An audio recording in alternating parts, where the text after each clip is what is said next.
আসসালামু আলাইকুম বন্ধুরা, চলে এলাম কাঁচা আমের একটি আচার রেসিপি নিয়ে। আজকে আমি তৈরি করব কাঁচা আমের ঝুরি আচার। এটা তোমরা ইচ্ছা করলে সারা বছর ফ্রিজে রেখে রোদে দেওয়ার ঝামেলা ছাড়াই খেতে পারো, তবে ফ্রিজে রাখতে হবে।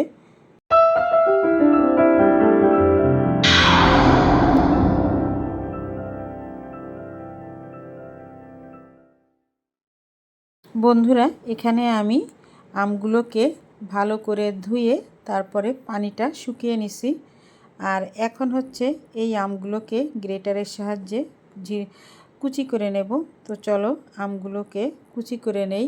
প্রথমে আমি আমের বোটাগুলোকে ছুরির সাহায্যে কেটে ফেলে দিচ্ছি। তারপরে আমগুলোকে গ্রেটার দিয়ে কুচি করে নেব। আমগুলো আমি খোসাসহ কুচি করব। এটা খোসাসহই আচারটা তৈরি হবে। খোসাসহ আচার খেতেও কিন্তু খুবই মজার। আর যে কোনো সবজির খোসা খেলে কিন্তু এর পুষ্টিগুণ বেড়ে যায়। আর আমের আচার রোদ্রে দিয়ে খেলেও কিন্তু এর পুষ্টি বা ভিটামিন বেড়ে যায়।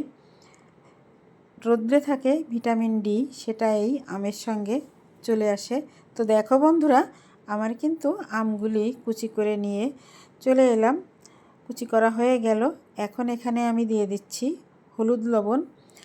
আমগুলির সঙ্গে হলুদ লবণ দিয়ে মেখে এক সাইডে রেখে দেব।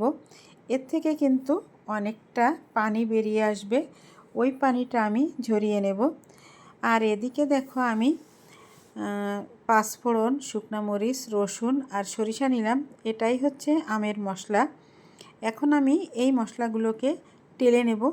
তো মরিচ ভাজা হতে কিন্তু একটু সময় লাগে, তাই আমি মরিচগুলোকে আগেই একটু কড়াইতে টেলে নিচ্ছি। এটা কোনো তেল দিয়ে টালা না, শুধু কড়াইতে টেলে নেব যাতে একটু মচমচে হয়ে যায়। এটা পরে গুঁড়ি করে নেব। যখন মাঝামাঝি টালা হয়ে যাবে তখন আমি এখানে পাঁচফোড়ন, সরিষা এগুলো দিয়ে দিলাম। দিয়ে এটা এবার আবারও কিন্তু সুন্দর করে টেলে নেব। এখন কিন্তু এই যে সরিষা ফুটতে শুরু করবে, তো সরিষা যখন ফুটতে শুরু করবে দেখো মরিচটাও কিন্তু সুন্দর করে ভাজা হয়ে গেছে। এখন আমি পাটায় ঢেলে নিলাম। এটাকে আমি পাটায় পিষে গুঁড়ি করে নেব। তো পাটায় পেশার আগে কিন্তু একটু ঠান্ডা করে নিতে হবে, তা না হলে কিন্তু ভালো গুঁড়ি হবে না। তো আমার মশলা গুঁড়ি করা হয়ে গেল। আর এদিকে দেখো আমি যে আমে হলুদ লবণ মেখে রাখছিলাম, আম থেকে দেখো পানি বেরিয়ে আসছে। এখন এটা যতটা সম্ভব পানিটা নিংড়ে নিতে হবে। তো এভাবে আমি পানিটা যতটা সম্ভব চেখে নেব, যাতে আমের থেকে পানি অনেকটাই বেরিয়ে যায়। তো আম তো কাঁচা, এর থেকে পানি সম্পূর্ণ বের করা কিন্তু সম্ভব না। আর এখন আমি দিয়ে দিচ্ছি বেশি করে রসুন, তারপরে দিয়ে দিলাম শুকনো মরিচ, দিয়ে দিচ্ছি সেই তেলে গুঁড়ি করা মশলাগুলো। এখান থেকে আমি প্রায় 2.5 চামচ মতো মশলা দিয়ে দিলাম। যার যতটুকু প্রয়োজন সে তেমনই দেবে, ঝাল যে যেমন খেতে পছন্দ করে সে তেমনই দেবে। তবে আচারে একটু লবণটার পরিমাণ বেশি দিতে হবে। ঝাল লবণ সব কিছু আচারে ঠিক মতো হলে সেই আচারটাই হয় খেতে সুস্বাদু। এই আচারটা দিয়ে তোমরা ভাত মেখে খেতে খুবই ভালো লাগে। মুড়ি মাখা কিংবা আমরা যে আলু পরাটা তৈরি করি ওই আলু পরাটার সাথেও কিন্তু এই আচারটা খুবই ভালো লাগবে। তো দেখো আমি সবগুলো মশলা দিয়ে মাখানো হয়ে গেল। এখন দিয়ে দিলাম একটুখানি চিনি, প্রায় 1 চামচের মতো চিনি আমি এখানে ব্যবহার করছি। আমার কিন্তু বেশি ভালো লাগে টক জিনিস খেতে। এটা হচ্ছে সামান্য একটু হালকা মিষ্টি হবে, বেশিরভাগই ঝাল টক থাকবে। এই আচারটাই খেতে কিন্তু দুর্দান্ত হয়েছিল এই আচারটা। চিনি দেওয়া শুধু একটু স্বাদটার ব্যালেন্স করার জন্য। এখন আমি আবারও কিন্তু মেখে নিচ্ছি। ওদিকে কিন্তু আমার কড়াইতে তেল গরম করা হয়ে গেছে। এখন এই আচারটা মশলার সঙ্গে মেখে তারপরে আমি এটাকে বয়মে ঢুকিয়ে নেব।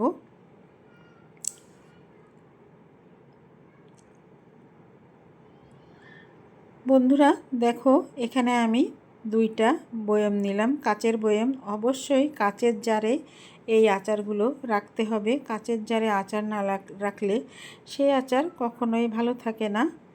তো এখন আমি ঢুকিয়ে নিচ্ছি বয়মের ভিতরে। বন্ধুরা আমার সঙ্গে থাকো আর আমি কাজটা করি কিভাবে। তোমরাও কিন্তু এইরকম, এই যে এখন কিন্তু কাঁচা আম প্রায় শেষের দিকে, কাঁচা আম এখন আম পাকার পথে। তোমরা যদি ভালো লাগে তাহলে এরকম আচার তৈরি করে কাঁচা আম ফ্রিজে রেখে এইভাবে খেতে পারো।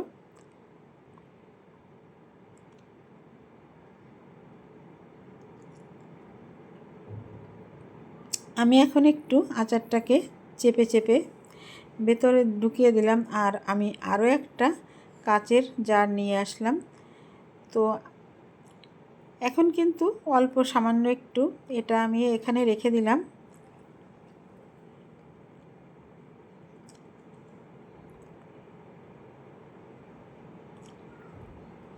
বন্ধুরা এখন আমি এখানে গরম তেল, একেবারে ফুটন্ত গরম তেল আমি আচারের ভিতরে ঢেলে দেব। তো কড়াই থেকে ঢালতে যেয়ে কিন্তু পড়ে যাচ্ছিল, তাই এখন চামচ দিয়েই দিতে হবে।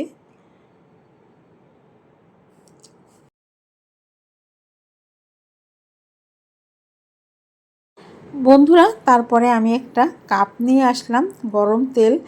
এই কাপ দিয়ে ঢালতে কিন্তু সুবিধা। দেখো আমি তেল দিচ্ছি আর তেলটা ফুটে উঠতেছে। তো এইভাবে সম্পূর্ণ যে তেল আমি গরম করছি তেলটা এর ভিতরে ঢেলে দিচ্ছি।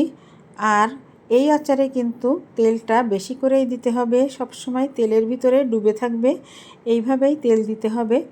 একটার ভিতরে আমার তেল দেওয়া হয়ে গেল। এখন আরেকটা বয়মে আমি তেল দিয়ে দেব।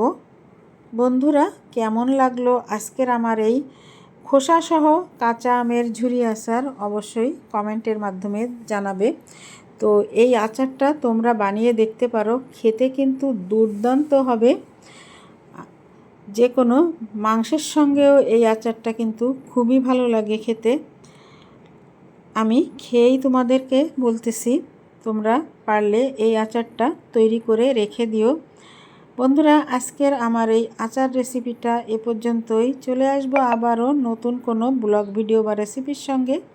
ততক্ষণ সবাই সুস্থ থেকো, ভালো থেকো। আল্লাহ হাফেজ, আসসালামু আলাইকুম।